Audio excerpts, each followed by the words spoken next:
Welcome to Chemistry Simplified. So this is another video which is very helpful to find out the hybridization. So ఇక్కడ చాలామంది hybridisation calculate చేయడానికి చాలా mistakes చేస్తారండి. But ఈ video చేసిన తర్వాత మీకు చాలా ఈజీ అవుతుంది. హైబ్రిడైజేషన్ అంటే SP2, SP3, SP3D, SP3D2, SP3D3 ఇట్లా చాలా ఉంటాయి.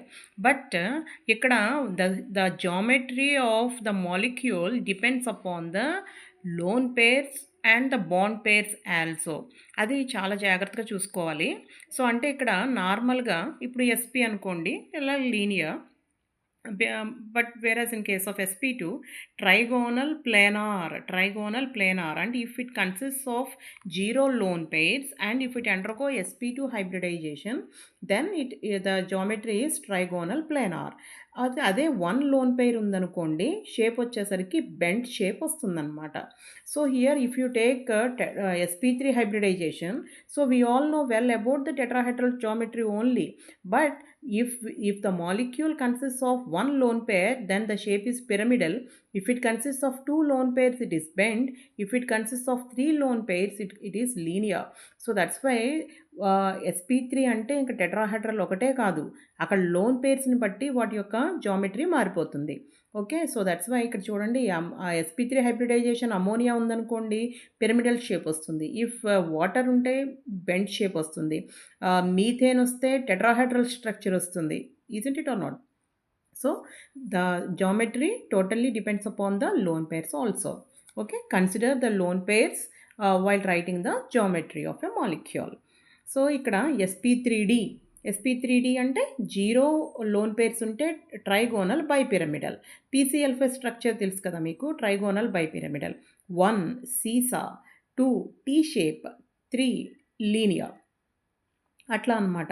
సో కాబట్టి consider the loan pairs. So ఇక్కడ మనకి ఇట్లాగా మీరు స్క్రీన్ షాట్ తీసుకోండి, ఇది మీకు చాలా చాలా హెల్ప్ అవుతుందన్నమాట. SP3D2 అయితే 0 లోన్ పేర్స్ ఉంటే ఆక్టాహెడ్రల్, 1 ఉంటే స్క్వేర్ పిరమిడల్, 2 ఉంటే square planar. Okay, so SP3D3 అయితే 0 అయితే పెంటాగోనల్ బైపిరమిడల్, 1 అయితే పెంటాగోనల్ మోనోపిరమిడల్ అనమాట. ఓకే, సో ఇక్కడ మనము ఎట్లా క్యాలిక్యులేట్ చేసుకోవాలి? సిగ్మా బాండ్స్ని, లోన్ పేర్స్ని యాడ్ చేయాలండి. If we add thus 2, then if the sum is 2, then the hybridisation is SP. If the sum is 3, SP2, like this way. Okay, so these are all monovalent species. These are divalent species, trivalent species. So ఇవి ఎక్కడెక్కడ ఉపయోగపడతాయో మనం example తీసుకుని explain చేస్తాను. It is very easy to write the hybridization of any molecule అండి. So ఇక్కడ నార్మల్గా మీరు just main atom తీసుకోండి, సెంట్రల్ యాటమ్ తీసుకోండి, దెన్ ఎలక్ట్రానిక్ కాన్ఫిగరేషన్ రాయండి, calculate the number of unpaired electrons in the outermost orbit. Okay, so the different X అంటే ఇంకో colour తోటి వేసాను, ఎందుకు అంటే బికాస్ నెగిటివ్ ఛార్జ్ ఉంది అంటే వన్ ఎలక్ట్రాన్ ఎక్సెస్ వేసుకోవాలి, పాజిటివ్ ఉంటే 1 ఎలక్ట్రాన్ తీసేయాలి. So here in the outermost shell of chlorine it consist of 7 electrons. So that's why 1, 2, 3, 4, 5, 6, 7, right? So 1 electron is due to the negative charge. Okay, so ఇందాక double bonded species అని చూపించాం కదండి. So ఇక్కడ అనమాట అంటే 2 unpaired electrons, 2 bonds ఇలా ఆక్సిజన్కి use అయినాయి అని. ఓకే, సో రిమైనింగ్ ఏంటనమాట? లోన్ పెయిర్స్ అనమాట. ఓకే, సో కాబట్టి ఇక్కడ డబుల్ బాండ్ కాబట్టి this is sigma bond and this is sigma bond. So that's why how many sigma bonds are there? 2 sigma bonds plus 2 lone pairs. So that's why total is 4. So that's why మనం SP4 ఉంటే కనుక ఈ some 4 ఉంటే ఏమని చెప్పాము? SP3 hybridisation నుండి 2 lone pairs ఉంటే ఆ జామెట్రీ ఏంటి? Angular geometry. ఓకే, అలా అనమాట. చాలా ఈజీగా మీకు యాటమిక్ నెంబర్ తెలిసి ఎలక్ట్రానిక్ కాన్ఫిగరేషన్ రాసేసుకుంటే మీకు చాలు.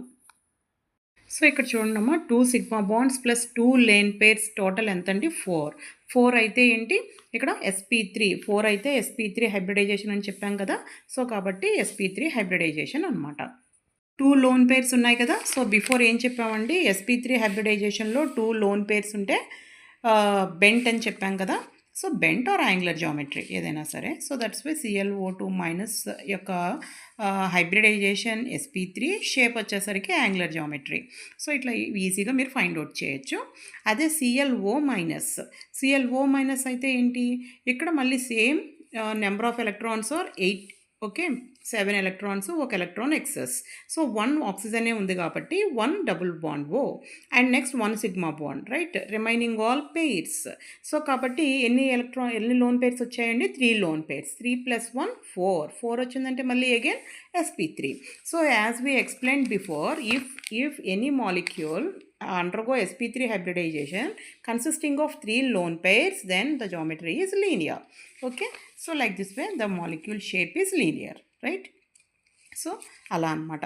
సో ఇలా కాంప్లికేటెడ్. ఇప్పుడు XeF2 means xenon is a central atom. So xenon is an inert gas element.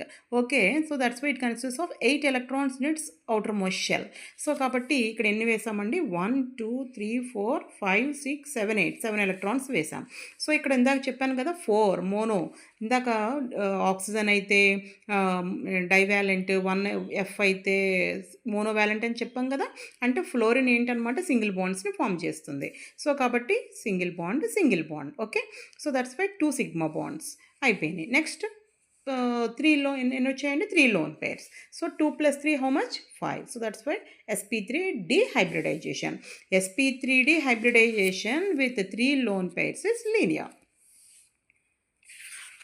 And next అట్లా అనమాట మనం ఈజీగా చేసేయచ్చు అండి. మనం పెద్ద పెద్ద క్యాలిక్యులేషన్స్ ఏం చేసేయని అవసరంలా. సో ఇక్కడ చూడండి అగైన్ xenon మళ్ళీ ఎన్ని వస్తున్నాయండి ఎలక్ట్రాన్స్, 8 ఎలక్ట్రాన్స్. కానీ XeOF5 మైనస్ అన్నాము. సో కాబట్టి 1 ఎలక్ట్రాన్ ఎక్సెస్ తీసుకోవాలి. సో అగైన్ 5 F'లు 1 2 3 4 5. Again double bond O with oxygen. 2 electrons are utilized with oxygen bonding. So 1 lone pair. So 6 sigma bonds are present and 1 lone pair is there. So that's why 7. So if 7, it is sp3d3. So sp3d3 అయ్యి 1 loan pair ఉంటే pentagonal మోనోపిరమిడల్. Okay, so ఇందాక మనం చూపించాం కదండి, sp3d3 with 1 loan pair అయితే ఏంటి, pentagonal మోనోపిరమిడల్. And next sp3d3 కదా 7, ఆ టోటల్ 7 అయితే ఎంత వచ్చిందంటే sp3d3 అనమాట. కాబట్టి బిఫోర్ ఉన్న 2 ట్యాబులర్ ఫామ్స్ మీకు చాలా హెల్ప్ఫుల్ అవుతాయి హైబ్రిడైజేషన్ క్యాలిక్యులేట్ చేయడానికి. So this video is very very helpful because in all competitive exams or in your net or intermediate whatever, మనకి హైబ్రిడైజేషన్ క్యాలిక్యులేట్ చేయడానికి మనకి ఇంటర్మీడియట్ లెవెల్ నుంచి మనకి హైబ్రిడైజేషన్ ఉంటుందండి క్యాలిక్యులేట్ చేయడానికి. కాంపిటేటివ్ ఎగ్జామ్లో ఇలా ట్రిక్ ఫాలో అయితే మీరు ఈజీగా స్కోర్ చేసుకోవచ్చు. So encourage our channel chemistry simplified.